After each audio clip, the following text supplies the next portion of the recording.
Hi, welcome. We are here at the Delaware Contemporary, and my name is Leslie Schaefer, and I am so pleased to be the moderator for our panel discussion tonight, Real Talk discussion with female art space creators, curators, and owners. So tonight we're going to join exhibiting artists and local female creatives as they discuss making it in the world of creative possibilities as women. I'm very excited about this. I'd love to hand it off to our panelists tonight and have them introduce themselves and tell us a little bit about the organizations and the work that they do.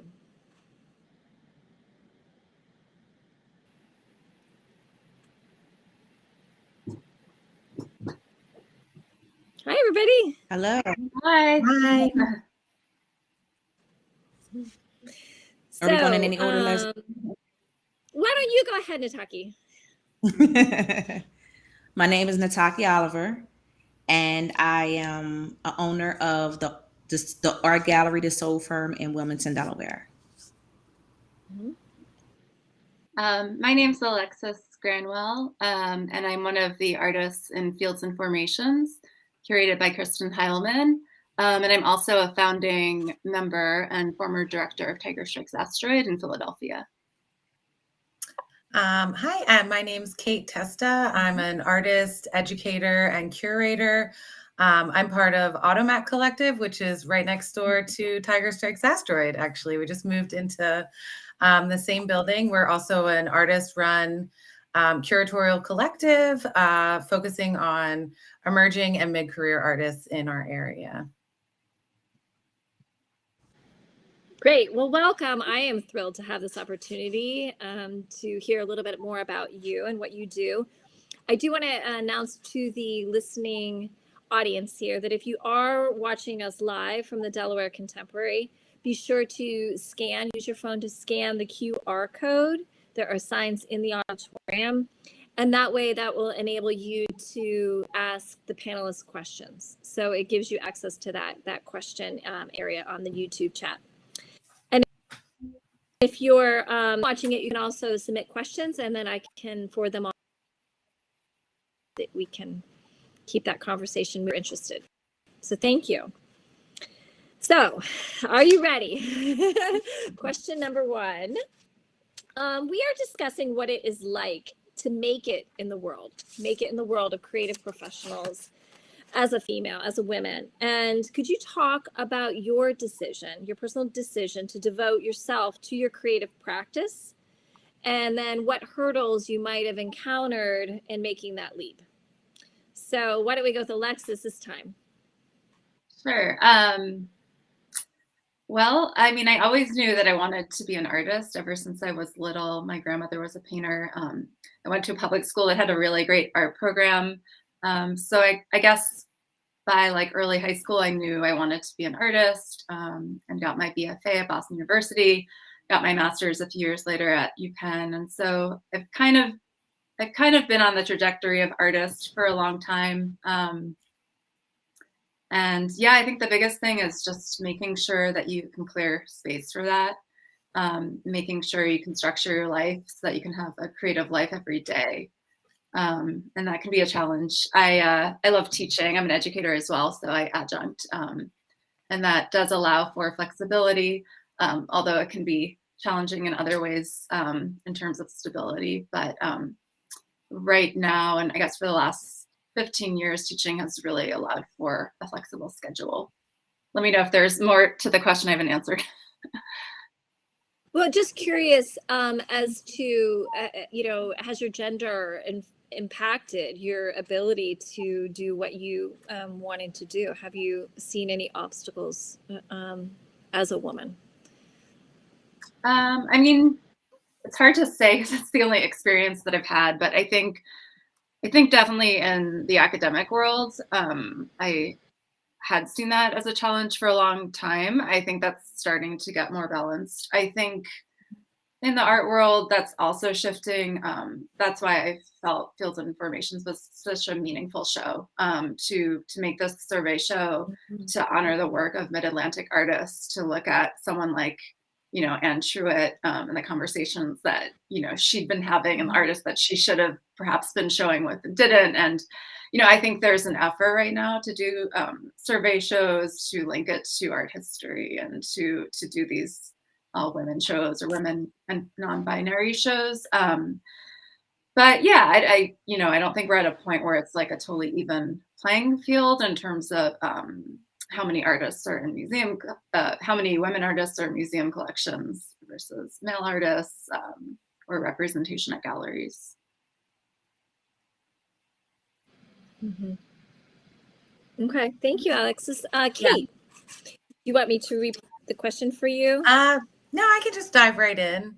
When I read that question too, I started thinking, like, when did I make that decision? And I was really fortunate to have really supportive parents who kind of saw that arts was something that really gave me like passion. I was passionate about it, and gave me a lot of meaning and confidence. And I gravitated towards doing what made me feel best about myself. My background's a little interesting because when I went to undergrad, I studied glass, which is a really kind of male-dominated field.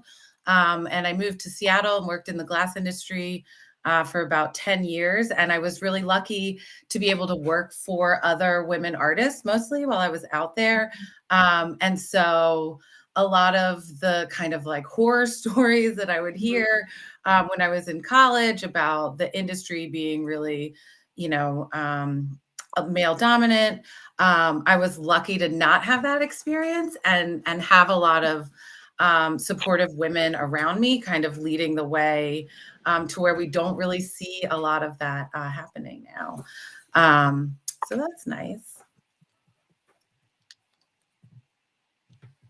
I'm curious because I've also, encountered that kind of information about, especially in the West Coast, where, the studios themselves with glass were dominated, especially when, can you hear me okay? I can hear. Okay, sorry, so, and I'm curious, do you think that the mentors that you worked with, do they ever speak about, breaking through that or difficulties that they might have had prior to, in their early formative time experimenting with glass and with art? Yeah, I mean, for sure. I mean, I think it's one of those situations where, you have to, or especially that medium, you really have to learn from people around you, and finding people who are willing to pass the knowledge on could have been a little more difficult. I think that now, because there's so many programs throughout the United States, like in different colleges that are teaching glass as a medium, it's a lot more accessible to like a much broader range of people in general. And it's only making, the work that's coming out of the medium even stronger, because there is that like a wider, viewpoint that's being expressed. Great, thank you. Thank you, Kate. Nataki, you as an art gallerist, as somebody who, is a business owner and business runner, tell us about your experiences. Why did you decide to, take this leap? Why did you, what hurdles have you encountered? How have you been able to be as successful as you are? I've always been a part of arts in some type of capacity since I was young, and it was not it was not the thing to do when I was younger. So I was always strong-willed to know that I wanted to do my own thing. And it wasn't until I think my first encounters with knowing that this was definitely a male-dominated industry. I went to FIT. And my formal background is marketing and jewelry design. So oddly enough, on the jewelry design end, bench work and diamond grade and those type of things was definitely male dominated. And I do remember the positions that I was going for at the time everybody that I encountered was a man. And I remember, a couple of interviews and actually a position that I actually did take, but I later declined it. It was because of a conversation that I had with a man. And he basically told me the portfolio, everything I had, it checked all the boxes and more. But he told me that I needed to go back to school and get some more education. But I had the job. I literally had the job. I was offered the position. All I needed to do was just walk through the door. And about a week or two later is when I think maybe I think I had to. It was like 2 weeks before I was going to take the position, and I decided that that wasn't the best place for me. It was a jewelry design business, and I did go back to school. I did listen to what he said, but I felt as though that wasn't a conversation that he probably would have had with a man. He would have encouraged him to stay with the company, and everything that I had was enough and more. That was the first time I think that I was really. I think I was a little bit naive. I mean, I knew a lot of my professors and the positions I was going for was, male dominated, but that was like the first time that I was like, it's a little bit different. So, I later came back to Delaware. And once I came back to Delaware, I did work for a long period of time before I jumped back into the arts. And so when I wanted to come back into, jump back into the arts, I tapped more into the art history end of it and not the jewelry design. I did create some pieces, and I did sell some pieces, but it was more of I wanted to go into more of like art history and tap into what I had learned deeper within the arts. When I first started, before I opened the gallery doors, there were a few artists that I actually managed, and I was taking on the responsibility of managing them and making sure that they were, in front of the face that they need to be in front of in order to be seen, working on a portfolio, all that type of things. And so this was the second encounter where I actually realized that this was definitely a male dominated, because the artists who are men would tell clients, hey, reach out to Nataki. Here's her information. She is, the person that is representing me. And every time, I don't know how, it happened a lot. The men who wanted to be, who were interested in the art, they would always sidestep me and go to the male artists every single time. And it became, it almost became a thing where I had to prove myself even more because I wasn't being respected. And there could be two things. It could have been, I'm not talking to that woman, I'll just go to the guy.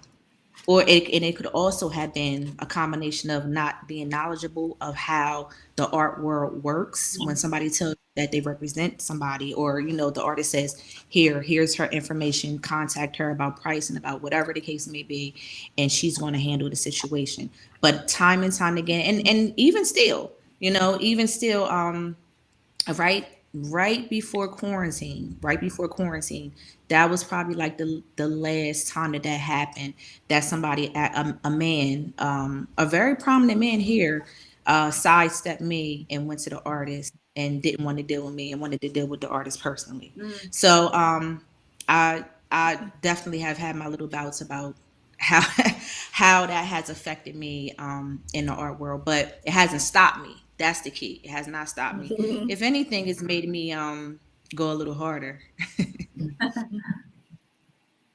Well, I hear you, and I think all of us can empathize with what you're saying. The going behind you to get what they need from a male, person whoever is trying to negotiate the situation. And so I applaud you for continuing on and but also for acknowledging that, and for understanding that and for working around that and saying, okay, well, this is what we're up against, but this is not going to deter me. So I appreciate that, and I appreciate you sharing that. I want to remind the audiences to, if you have any questions, make sure you put them in the chat so that we can see them. All right. So one thing I think for all of us, it sounds like, Kate, you touched on this a little bit, and maybe I'll start with you then, if you can maybe further a little bit. What resources have you found were valuable in getting to kind of where you are. I know you're an extremely hard worker, and so your work has enabled you to get where you are. But where could you talk a little bit about things that you wish you might have realized or recognized or had access to a little bit earlier in your career? Yeah, for sure. I find I feel really lucky about how I kind of like started my career. I had gone to school like right out of high school, kind of not knowing what I wanted to do. And that's when I found glass, and I immediately was like, I'm going to drop out of college because I knew that's what I wanted to do. And that might be like nightmare advice for people, but that was one of the best things that I ever did, because when I took about 3 years off and when I went back to school, I was really focused and I think, ready and prepared to really be committed. And I think a lot of people that were around me, that were my teachers and mentors, they saw that drive and really gave me a lot of opportunities to push myself further, whether that be scholarships or just recommendations. So, it sounds kind of cheesy, but like the connections that you make, if you maintain them, and they'll really like follow you through your whole career. Leslie knows I did a fellowship at the Delaware Contemporary when I finished my master's degree at University of Delaware. And through that 1-year fellowship that I had at the Delaware Contemporary, I met so many people who, again, saw something in me because, a lot of, being an artist and being committed to, having a career in the arts, it's wearing a lot of different hats, doing a lot of different things, and meeting a lot of different people, and just maintaining, a resources like the community that you surround yourself with, really. Yeah, Well, Kate, I do want to say that are listening that Kate, oh, go ahead. Alexis, did you have something? No, please. I think it just like froze. Go ahead. Well, I know that one thing that all of you have in common, and Kate came to us, and we knew her, for only a few minutes before we could realize that she was an extremely hard and very flexible person. And I think that is something that women share, that we can multitask, and that we can take on a lot, and that we really strive for excellence. And I think that is great advice for younger artists to connect with your work and to and demonstrate that creativity, which you did almost immediately. So you're a mentor to the younger artists. Okay, so how about Alexis? What about you? Did you have resources both as an artist, and then how did your collective? How did you get that started? Yeah, I mean, as I was listening to your answer before, like I was kind of having a similar thought about just like how important building community is, and that can be sort of counterintuitive for visual artists. I mean, not to generalize, but like a lot of visual artists I know tend to be like introverts, and they want to be in the studio alone all day. And that's sort of, I'm more of an introverted person. And so I think if I hadn't been invited to start TSA with Alex Pike, I might have been on a really different path. Like it really forced me to take a leadership role, to learn how to build community, to curate. And yeah, I think that networking component, that component of being a community builder is really important. Like making art isn't in a vacuum. It's very relational, and I'm very grateful for that. So I would say, if it doesn't feel natural to artists, try it anyways, or try to get out there to the opening or go to the lecture, and, try to meet as many people as you can, because you never know how those relationships will build. And, I've met people where like 10 years later, we're doing something together, but at the time, we were just friends, or it was something very informal. Mm-hmm. Okay, and so Nataki, you've had gosh, different roles, right, that you've played that you just explained earlier. But what, either through the work that you're doing now or even earlier, when you were kind of figuring out that you wanted to do this, were there things that you wish you had to help make this move quicker or smoother or easier or different? I think what would have made the transition smoother is if I didn't try to do everything on my own. And I should have sought out a mentor who was in the art community, whether it was here or outside of Delaware, that could give me some more insight behind the scenes. And that's those type of little pressure points, the things that I've learned, as I'm growing slowly, surely I am catching on and learning more things. And I'm always keeping my ear to the pulse of what's happening, but someone behind the scenes who could tell me, okay, Nataki, don't do this soon, or do this first, or who had more of a blueprint. And I know that, here in, living in Wilmington, there are not many of us here, women who are in the arts. And there's a little bit, when I say in the arts, I mean, there are a lot of artists here. There are a few women who are running some of the bigger roles in the organizations. But as a whole, there are not many of us here. So for me, when I first started, I just didn't feel like there was anyone here that I could tap into. Now I think, like, now we can, I'm starting to be more part of conversations, and noticing that there are more coming into that are being, light is being shined on them, where now I'm thinking, like, that would have been my first start, is to get a mentor and to follow the mentor, probably like a year or so before I jumped into it. I always am a person that just jumps head first into things. And I'm not impulsive, but if I know this is what I want to do, I go full steam ahead. But for this, I would have flipped it, and I would have, found a mentor. And it's so funny now, there are younger people that I love to see that they are gravitating to the things that they actually love, and they're not letting their environment or the city that they grew up in, because it's not a major metropolitan area, that they're asking questions, and they're looking to ask me questions and pick my brain so that they don't make mistakes early on, or that they at least have somebody that they know they can reach out to that looks like them. It's a woman, it's a Black woman. She's doing something that's in my city, and it's not far fetched. So that's one thing I think I would have did first. Fantastic.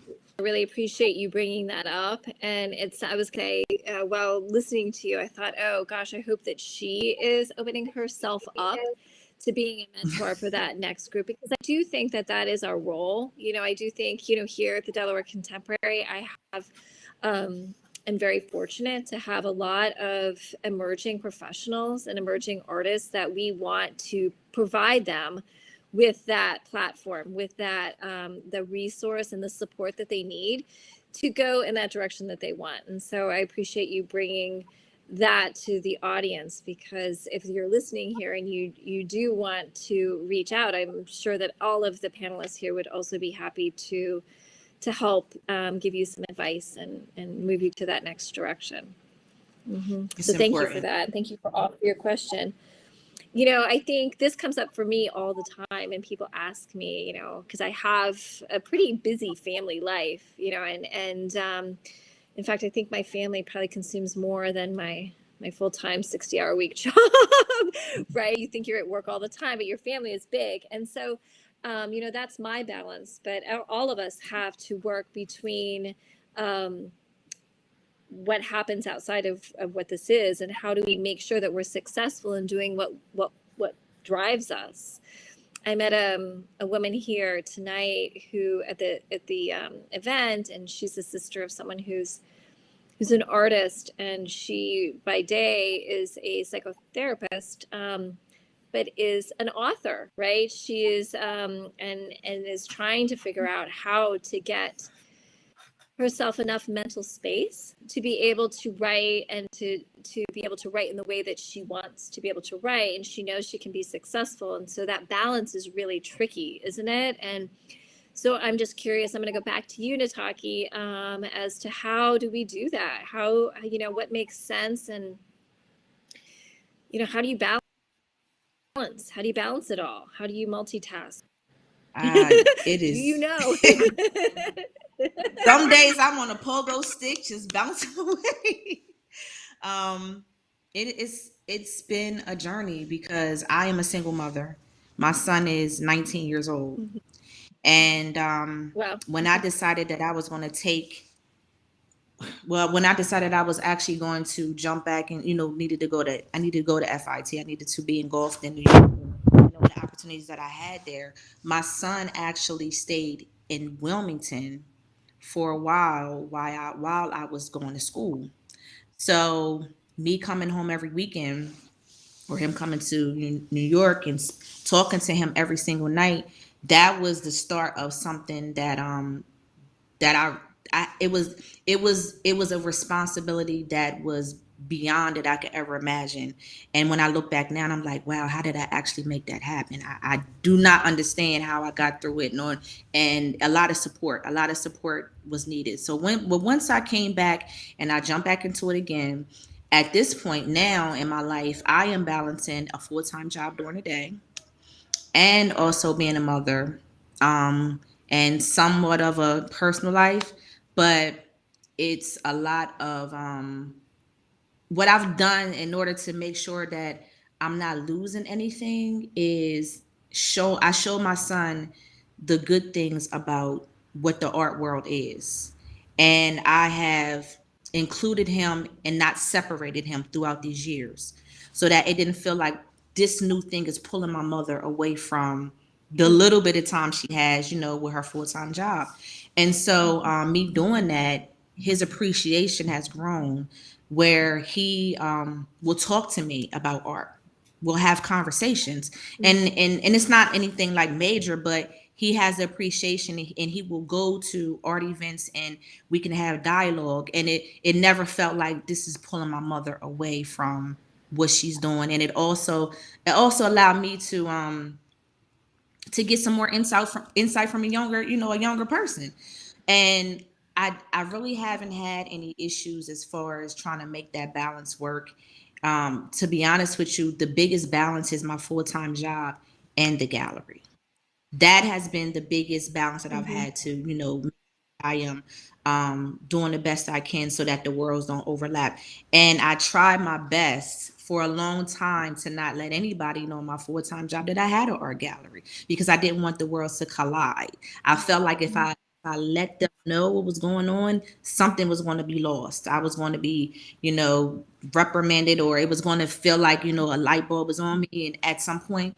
And it just kind of like organically happened that they, you know, found out that I have an art gallery. And to my surprise, they were much more supportive than me not saying anything, you know. But I cut it off when it's time to cut it off from my 9 to 5, and I jump right into the gallery mode. And I've been really good at keeping them when professionally. I mean, they know what's going on, but professionally, I've been able to through the years just kind of keep them separate, you know, professionally on both sides. So for the most part, I think I've always respected my 9 to 5. And I've always understood that if I'm going to have these two worlds, they just cannot collide, and respect them both. And it has kind of worked out. It's been some time, but it's worked out pretty well. That's great. Actually, it's funny because I didn't know you had a full-time job. So you kept that. A lot of people don't. So it's times, you know, where, you know, Leslie, if you look back, you probably don't even realize it now, but, you know, I think last year we were supposed to have some meetings, you know, face-to-face meetings in groups, and I couldn't be there. You know, I was having meetings on my lunch break, because I was, at my full-time job. So like, not making a little bit of time. I use my lunch break to the fullest. I use my lunch break to the fullest, but like times like that, I will make it work so that nothing's colliding. I'm still doing both things, but they have to be separate. So a lot of people don't know that I have a full-time job. Well, and I love that I've started to use my lunch break a little bit more. I actually found out that I could get a 45-minute massage, get there and get back if I needed to. So, I put it off for 2 years because I couldn't figure out how to do that. But now I've realized that I can do it at lunch. So thank you and that's great advice to everybody.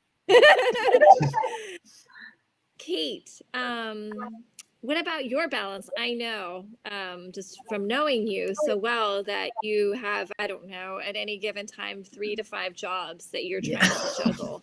And that's not you know me so well. Yes. Or your work, right? Well, I do, I am an adjunct teacher, which is a hustle. And then I also work another job full-time in the summers when I'm not teaching, and then part-time during the year, and then pick up gigs like this. So it's a lot of balancing. But my,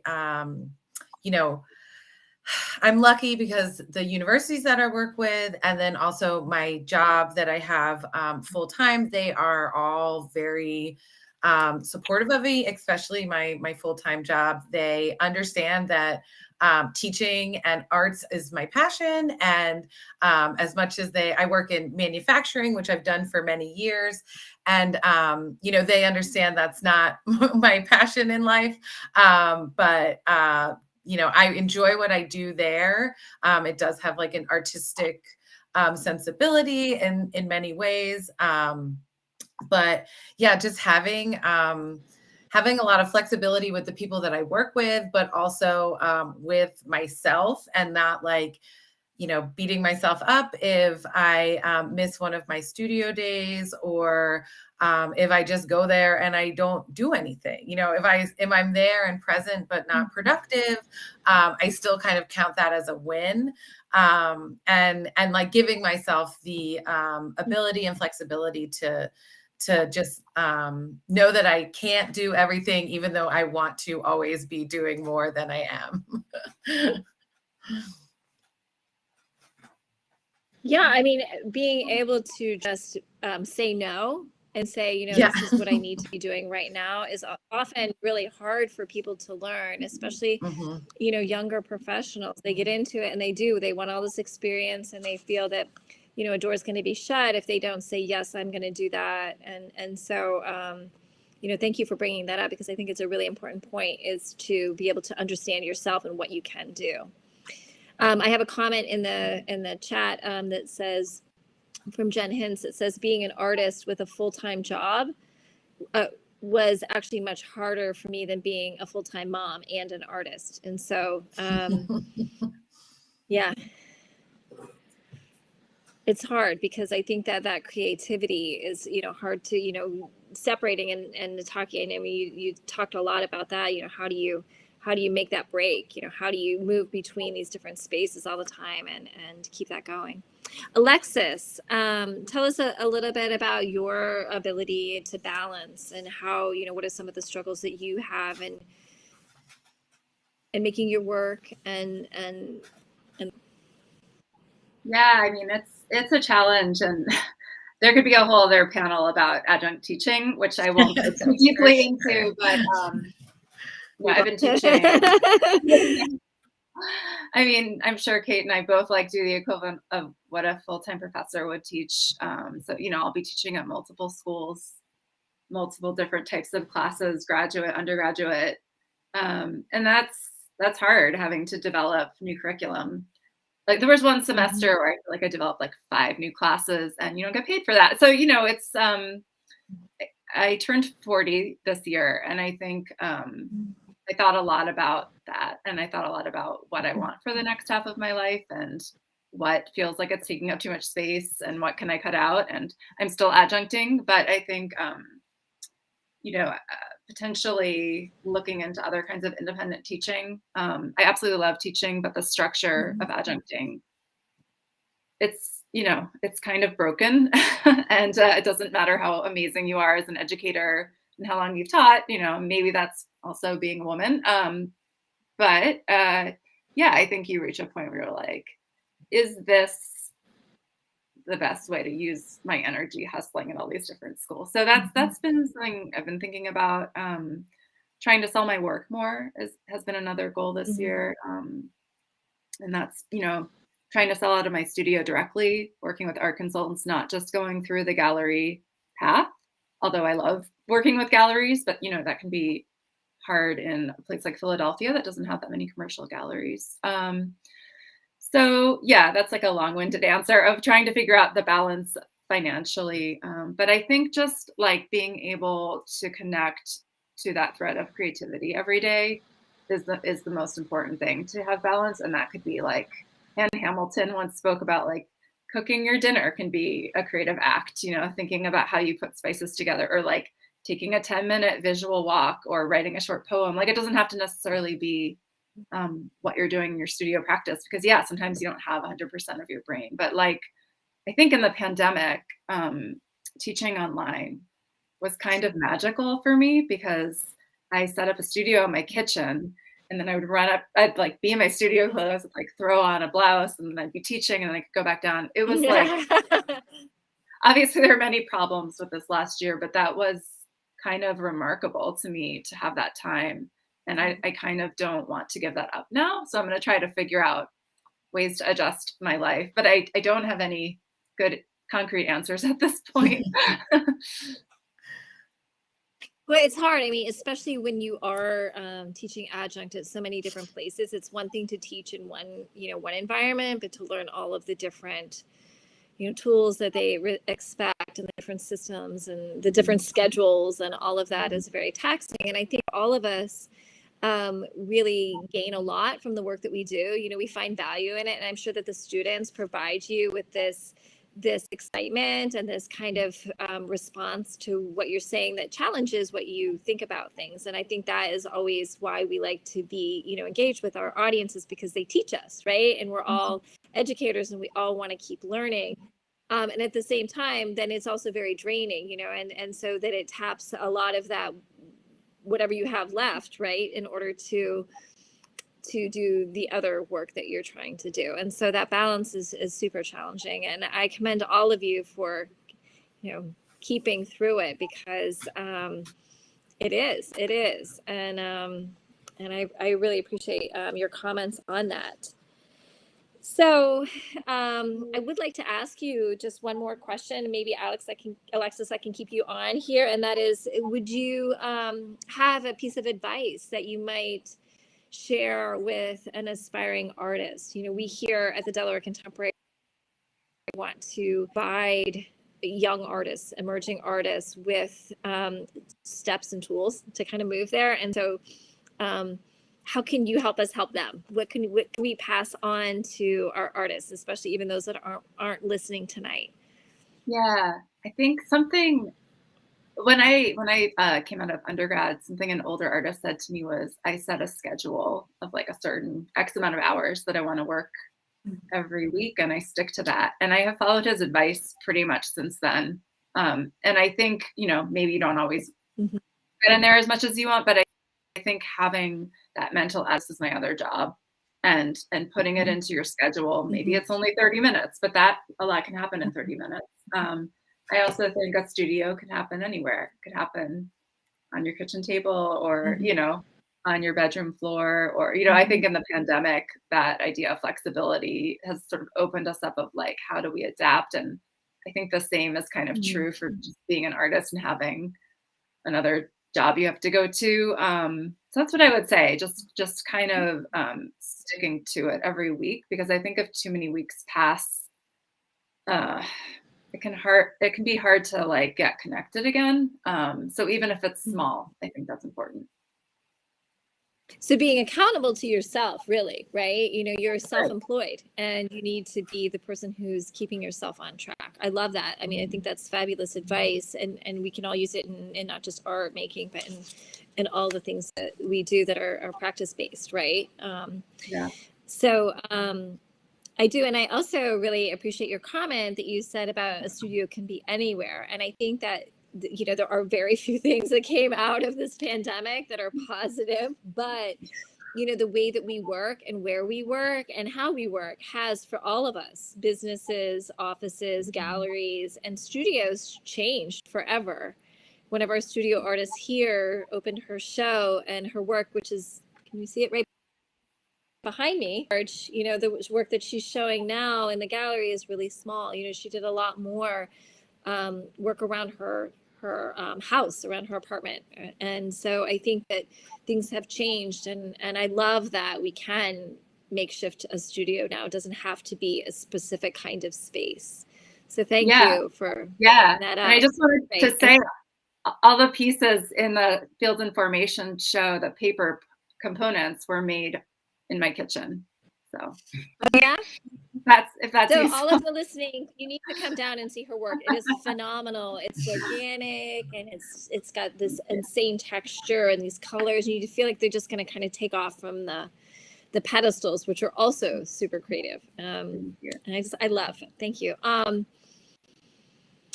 So I don't know if this is coming in for you guys, but I have a question, which is, any words of wisdom for someone who is aspiring to create a community workspace in Wilmington, some kind of community workspace? Here we go. I would say the first thing is, has it been done before? Is there anything here in Wilmington that is similar to what the community space that you want to bring in Wilmington?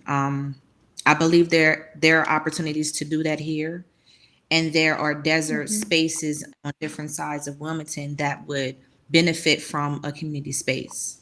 So I would look to, number one, see if there is something already happening to what you're doing.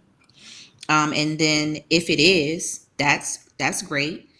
See if you can create this space in a part of Wilmington that is not being touched, that the community would receive it well. Right now there's a lot of programs that someone could tap into that would give you the background needed to, if you don't know how to do a business plan and those type of things, there are a couple programs here in Wilmington that would guide you through that process to make sure that you're doing it right. So I would definitely do the research first.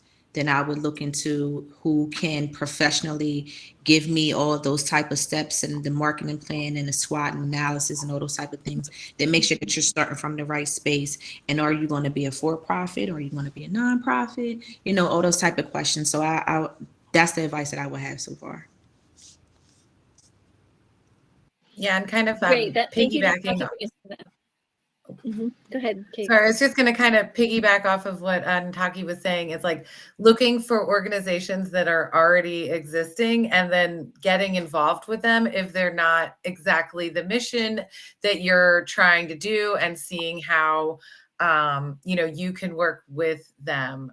That's, I think, what's really great about being part of an arts collective is it's 10 individuals. It's not always the same people. We have members come and new members go, and it's a really organic working situation. Our collective is all member run, member funded. We're a not-for-profit model. And so kind of knowing, what's out there already. And if it's not there, being really dedicated and trying to find other people that share that same vision, so that you could, come together in some sort of way.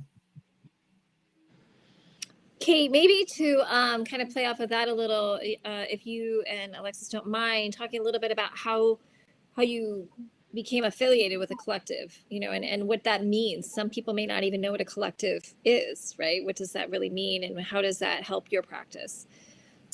Well, I had been living on the West Coast for a long time. And when I moved back east to do my graduate degree, after I finished, I moved up to Philly and I was really disconnected from the art world. And it's actually one of the women that I curated in the show that I curated at the Delaware Contemporary during my fellowship. She was the one that actually reached out to me and was like, hey, Automat's looking for new members, and I think you'd be a really good fit. And I was looking for something to really kind of force myself to insert myself into the arts community.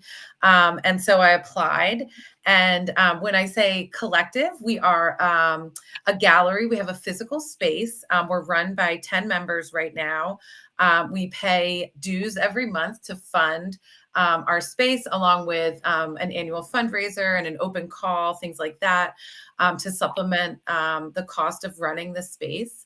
But each of us, or in groups, we curate shows from different artists. So you get a really unique perspective. We all kind of share a similar vision, but know a lot of different other people. So I'm always learning about new artists through how other members are curating shows. And we actually just moved our space into a building called the Crane Arts Building, where Tiger Strikes Asteroid is actually our new neighbor. So, and in Philly, especially, the art scene is really kind of driven by a lot of these collectives. The commercial gallery scene is not as accessible to emerging artists in our area. And I think it's really important. We serve not necessarily a niche, but we definitely serve a community that needs representation, but without the kind of sometimes burdensome ways that commercial galleries function.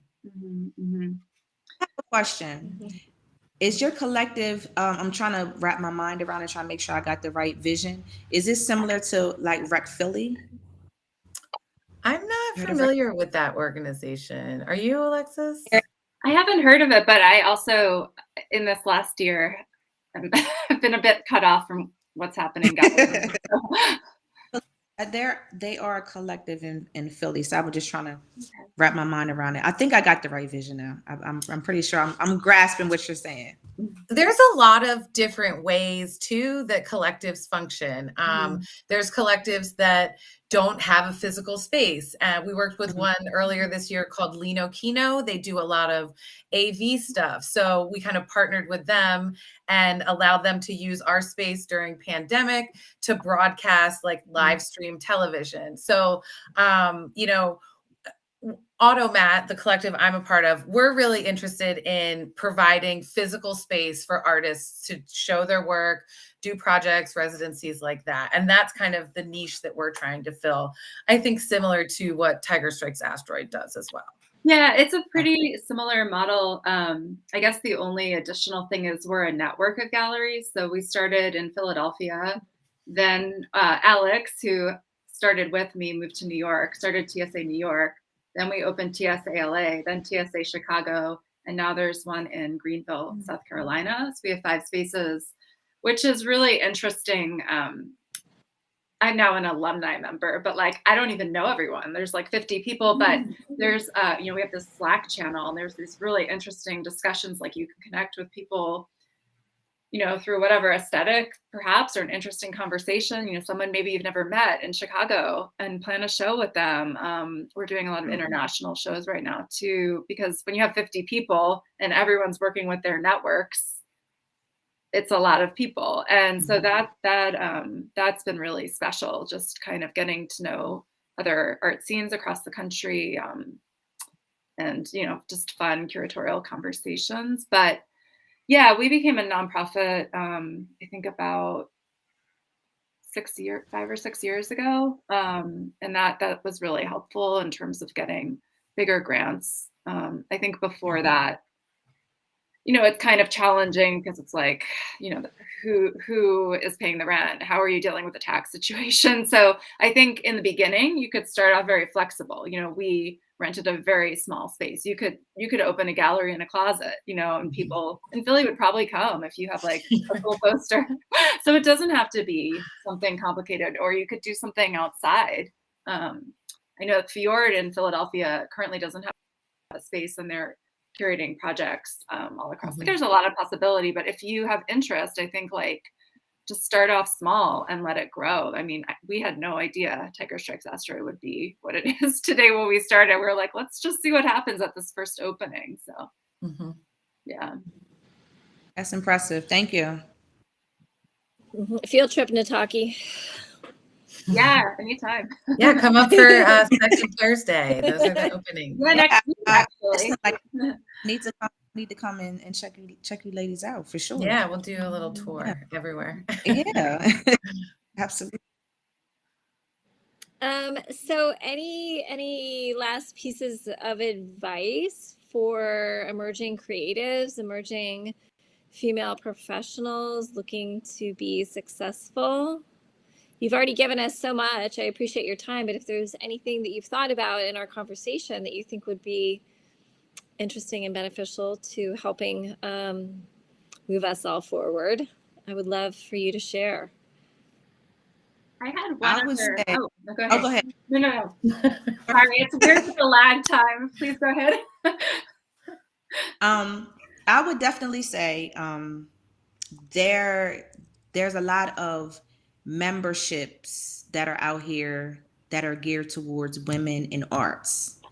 And some of those memberships or those organizations that have memberships attached to them, they sometimes have like student memberships or very basic ways to get into their organization for knowledge purposes. And if it's just the basics, or if it's a student or you're a student, I would say that if I was, the younger Nataki, just starting out, high school or, early 20s or something like that, I think that would be good advice for me in order to engulf myself with women who are in the arts, whether you are in a large city. I believe sometimes you kind of get, swamped up in large cities, or in a smaller one like, Wilmington, where it's going to take you a while to find somebody, or it's very, it's not a lot for you to choose from.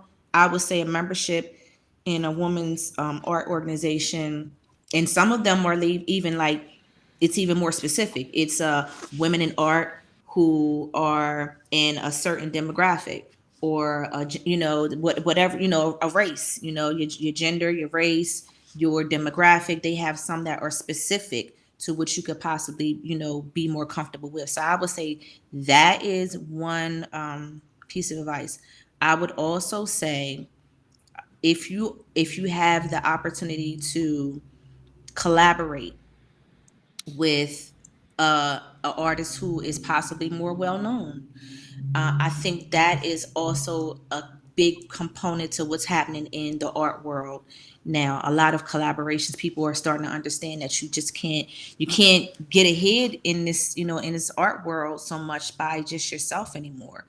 Like the collectives you guys are speaking about, I would say, get with somebody else who has a similar path, who, maybe y'all are both visual artists, but you work in different mediums, and there's a way for y'all to work together. Here there's a lot of like creatives that has a photographer and an artist, and they work together to make those things happen. So I would say something, those are like the key things. And you cannot be in the art world today as just an artist. You have to know a little bit with the business end. So getting your artist statement, your resumes, your CVs, your bio, getting it on a digital platform so that you can digitally send to people, because people they don't want you to walk into their gallery with a paper portfolio. So those three things: collaboration, making sure that you know the basics behind the scenes with the business that gets you in the door, and also getting into a membership, getting into an organization where you can become a member and engulf yourself with other women in the arts. Great advice, Nataki. Thank you. Sometimes here at the Delaware Contemporary, we have programs called Art Fitness, and they're on grant writing, artist statements, photographing your work, all that kinds of stuff. So, keep us on your radar for looking for those kinds of professional development to kind of get those things done that she mentioned. Thank you for that. Alexis, you were going to say something. Yeah, actually what Nataki said about collaboration is exactly what I was thinking. And that's something that took a little longer for me to figure out. But I was going to say, like, going off of that, another interesting thing about the pandemic is more people are on social media right now and like interested in, having conversations like in a way that maybe wasn't happening before. So I met several amazing women artists this year that I didn't know in person, that I met on Instagram, just through following their work. And I'm collaborating with one of them right now. She lives in Mexico City, and we're putting together a proposal. And like, I don't know that would have happened pre-pandemic as fluidly. Like, you can do studio visits on Zoom. I think you can connect with people who don't necessarily live in your city, which is really amazing, because like I greatly dislike Zoom for many reasons, but you could also invite a curator to look at your work on Zoom. I think people are more open to that. So I think there's a lot of freedom in that right now. You're not the first person that I've heard that from, and how much they appreciated it. Again, I said the last time there's not many good things that have come out of the pandemic, but you seem to pull them out. But I have an artist who's showing here this summer, and she was appreciative that she was able to sign up, even through, I think it's like the New York Federation for the Arts. There were a lot of ways to guide artists to meet with curators that they might not have access to studio visits. And I don't know how much of that work you did online, but I know that we've been able to do that here and keep things moving, right? We kept exhibitions moving because we were able to do it virtually. And again, this world has kind of opened up, changed the landscape for how those interactions happen. So thank you, Alexis, for bringing that up. It's great advice. Yeah, look for those online experiences, because they may become longer term than just a 30-minute call.